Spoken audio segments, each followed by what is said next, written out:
আসসালামু আলাইকুম। কেমন আছেন সবাই? আশা করছি আল্লাহর রহমতে সবাই ভালো আছেন।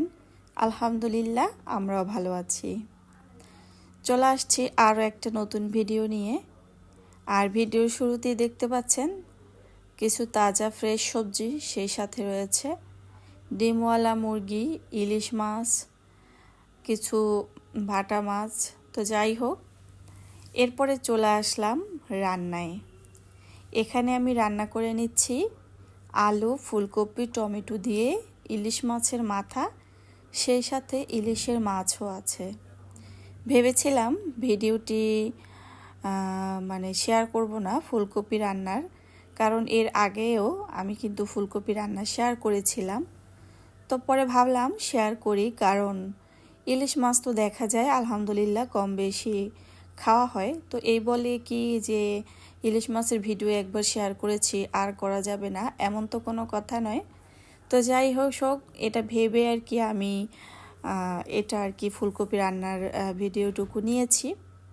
তো এদিকে রান্না হচ্ছে, আর এক পাশে আমি ইলিশ মাছ ভাজি করে নিব। আর তাজা তাজা মাছ খাওয়ার কিন্তু মজাই আলাদা।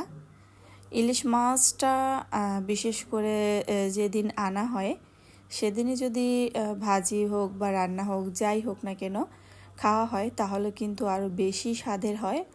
আর ইলিশ মাছ কম বেশি সবাই পছন্দ করেন, তবে আমার মনে হয় একটু বেশি পছন্দ। তো যাই হোক, পছন্দ করি বা আলহামদুলিল্লাহ আল্লাহ রিজিকে রেখেছেন, এজন্য খেতে পারি, এটাই হচ্ছে বড় কথা। তো ইলিশ মাছের মাথা আর মাছ দিয়ে কিন্তু আমি আলু আর ফুলকপিটা রান্না করে নিচ্ছি। আর এপাশে আমি মাছ ভাজি করে নিচ্ছি। তো ফুলকপির ভিতরে এক পিস মাছ দিয়েছি, মানে মাথার সাথে, কারণ ভাজা করা মাছ আমি আমার মেয়েকে খাওয়াই না।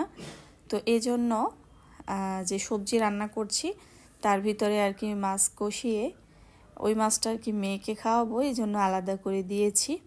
কারণ ভাজা মাছ একটু শক্ত টাইপের হয়, তো যার কারণে আর কি মেয়ে খেতে অত একটা আরাম পায় না। আর যদি এভাবে মশলার সাথে কষিয়ে রান্না করে খাওয়াই তাহলে কিন্তু খুবই মজা করে খায়।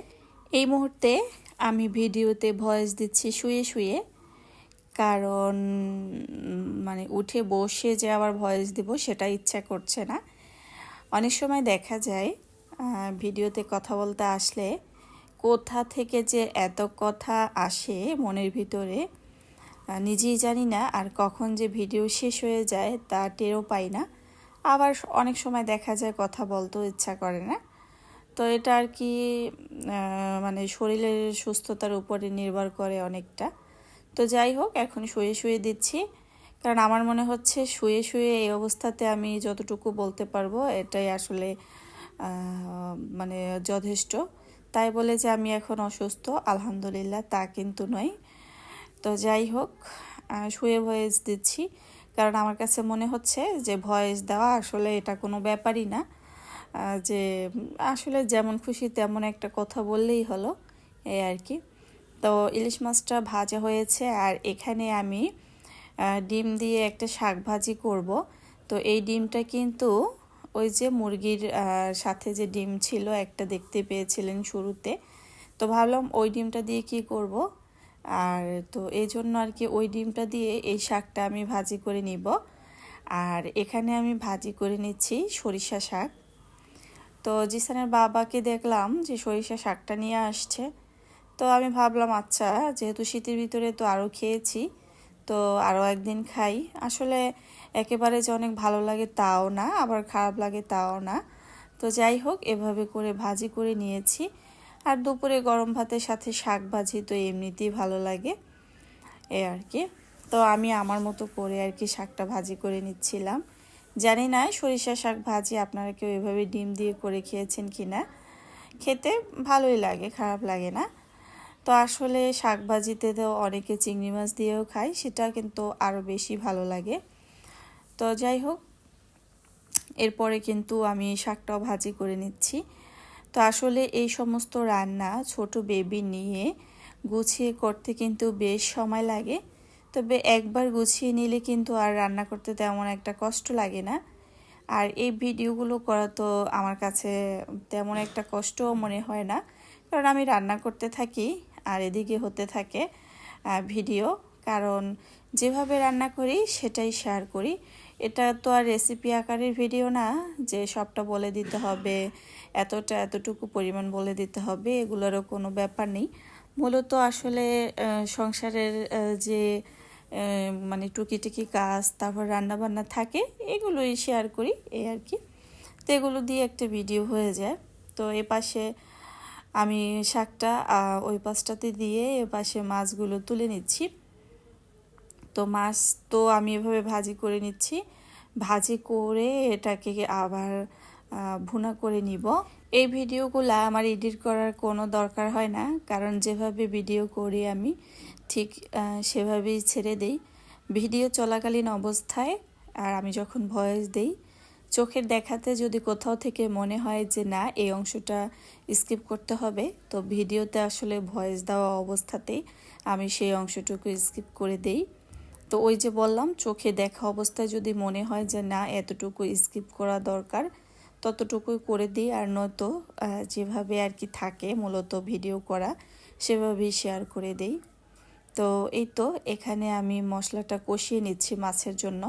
মাছ রান্না করতে, মানে বিশেষ করে ইলিশ মাছ রান্না করতে আমি অন্য কোনো মশলা ব্যবহার করি না, শুধু পেঁয়াজ ছাড়া। পেঁয়াজ, কাঁচামরিচ, হলুদের গুঁড়া, মরিচের গুঁড়া এগুলো দিয়েই, মানে আছে না অনেকে আদা টাদা ব্যবহার করে বা জিরা, এগুলো আর কি আমি ব্যবহার করি না। তো এখানে আমার মানে এই ঝালটা কাঁচামরিচের খেতে ইচ্ছে হয়েছে, কারণ একবার তখন আমি রান্না করিনি।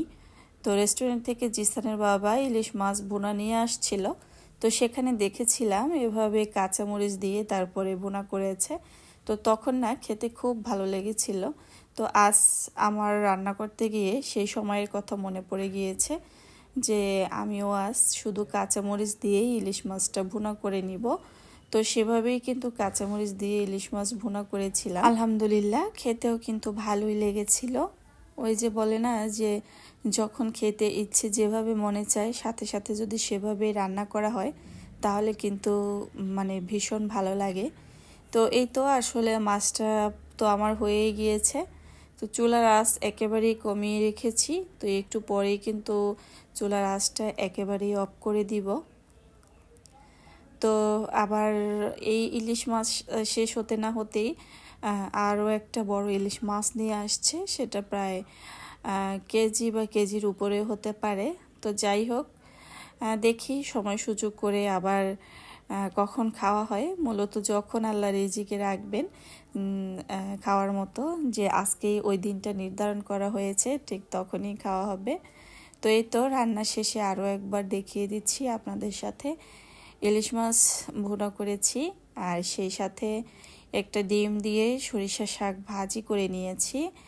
আর এ পাশটাতে তো দেখেছেন যে ইলিশ মাছের মাথা, ফুলকপি, টমেটো, আলু এগুলো দিয়ে একটা তরকারি রান্না করেছি।